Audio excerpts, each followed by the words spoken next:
Picture this. You're scrolling through your phone on a random Friday night, maybe thinking about weekend plans, when suddenly your timeline explodes.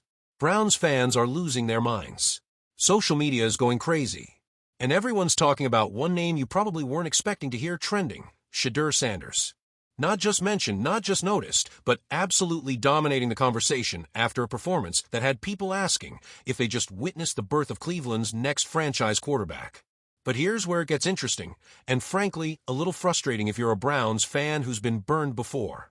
Despite putting on a clinic against Carolina that had fans practically planning parade routes, Shedeur Sanders is still sitting at the bottom of the depth chart. Fourth string. Behind Joe Flacco, behind Kenny Pickett, behind Dillon Gabriel. And that, my friends, is where our story really begins. Let's rewind to that Friday night in Carolina. Kenny Pickett's hurt. Dillon Gabriel's hurt. Joe Flacco's getting his veteran rest. Suddenly, this fifth-round rookie from Colorado gets handed the keys to an NFL offense in his first real opportunity. Most rookies in that situation, they're just trying not to embarrass themselves. Shedeur Sanders? He stepped up like he'd been waiting his whole life for that exact moment. 14 completions on 23 attempts. 138 yards. 2 touchdowns. But those numbers don't tell the real story. The real story is in how he looked doing it. This wasn't some dink-and-dunk performance where a rookie plays it safe. Sanders was throwing darts into coverage, extending plays with his legs, keeping his eyes downfield when the pocket collapsed. He played with the kind of confidence that makes you forget he's supposed to be learning, not leading. For 3 quarters, he ran that offense like a veteran. For 3 quarters, Browns fans got a taste of something they haven't had in years: hope at the quarterback position that felt real, not manufactured. And then came the cold water. Kevin Stefanski, master of the poker face, stepped to the podium after the game and basically said what he always says: "We're evaluating. I'm pleased with where the guys are." Next question. Now I get it. Coaches don't make roster decisions based on one preseason game.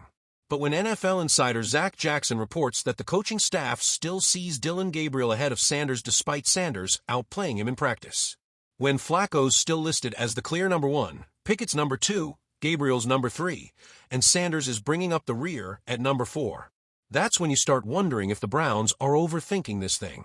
Because here's what Monday's practice told us: this wasn't a fluke. Sanders went 10 of 14 with 2 touchdowns. Still looked sharp. Still looked confident. Meanwhile, Flacco had a solid day, but nothing spectacular. Pickett was perfect on 5 attempts with 3 scores, but we're talking about 5 throws. Gabriel posted decent numbers too. But none of them had that spark, that electricity that Sanders brought to both the game and practice. And now, we're heading into Saturday's matchup against Philadelphia, where Flacco and Pickett reportedly won't play. This should be Sanders' moment, right? His chance to build on what he started? Except we still don't know if Stefanski's going to hand him the starting nod, or if Gabriel's going to get first crack, because he's higher on the depth chart on paper. But let's talk about the elephant in the room, because this story isn't just about football. Shedeur Sanders made headlines this summer for all the wrong reasons. 2 speeding tickets in just over 2 weeks.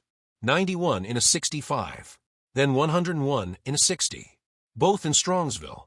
Combined fines of about $250, which isn't breaking the bank, but the optics? Not great for a rookie trying to earn respect. Some fans saw it as a maturity red flag. Others brushed it off as young player mistakes. But then, something interesting happened. Myles Garrett, the face of this franchise, the Defensive Player of the Year, got cited for doing 100 in a 60 just days ago. Suddenly, Sanders wasn't the only Brown with a lead foot making headlines. Now Garrett's history with speeding is more serious. That 2022 crash that totaled his Porsche and sent him to the hospital with shoulder and bicep injuries? That was a wake-up call that apparently didn't stick. But here's the thing: it hasn't affected his standing as a team leader. He's still the cornerstone of this defense. He's still the guy everyone looks up to. So maybe, just maybe, Sanders' mistakes aren't the career killers some people made them out to be. Leadership isn't about being perfect. It's about how you respond when you're not. And Sanders has responded by letting his play do the talking.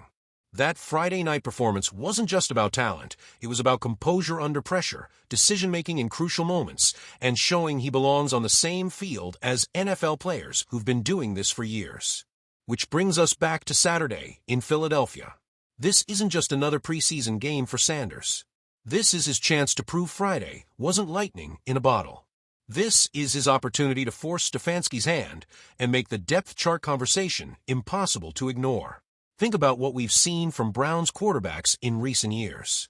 The hesitation, the happy feet, the inability to extend plays or make throws under pressure. Sanders showed none of that. He showed pocket presence, arm strength, mobility, and most importantly, the kind of confidence that can't be taught. But here's where it gets tricky. The Browns aren't rebuilding. They're trying to compete now. Flacco is the steady veteran who can manage games. Pickett is the experienced backup with something to prove. Gabriel is the higher draft pick with supporters in the building. Sanders, despite outperforming expectations, is still the fifth-round rookie who's supposed to be learning, not competing for meaningful snaps. The politics of NFL roster construction are real. Draft position matters. Veteran experience matters. Stefanski's reluctance to shake up the depth chart isn't just stubborn coaching, it's calculated roster management. But sometimes performance forces your hand. Sometimes a player makes it impossible to ignore what you're seeing. If you're a Browns fan, you've been burned before. You've seen promising quarterbacks come and go. You've watched potential turn into disappointment more times than you care to count. But there was something different about Friday night. Something that felt less like false hope and more like the real thing. Sanders has the bloodline. His father didn't just play in the NFL, he dominated it. He has the college production. He put up numbers at Colorado that had scouts taking notice. And now he has an NFL debut that's worth replaying, studying, and building on. What he needs next is consistency.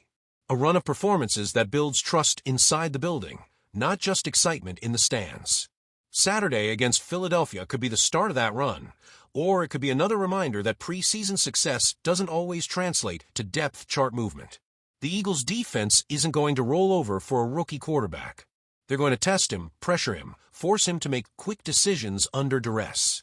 If Sanders can handle that pressure the way he handled it against Carolina, then maybe, just maybe, we're looking at the beginning of something special in Cleveland.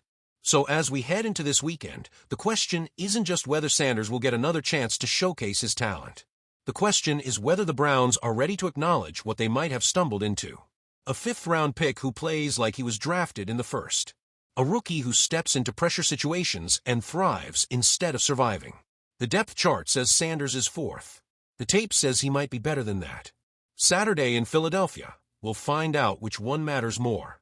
And if you want to stay on top of every twist and turn in this quarterback battle, make sure you hit that like button and subscribe to Brown's Breakout, because this story is just getting started.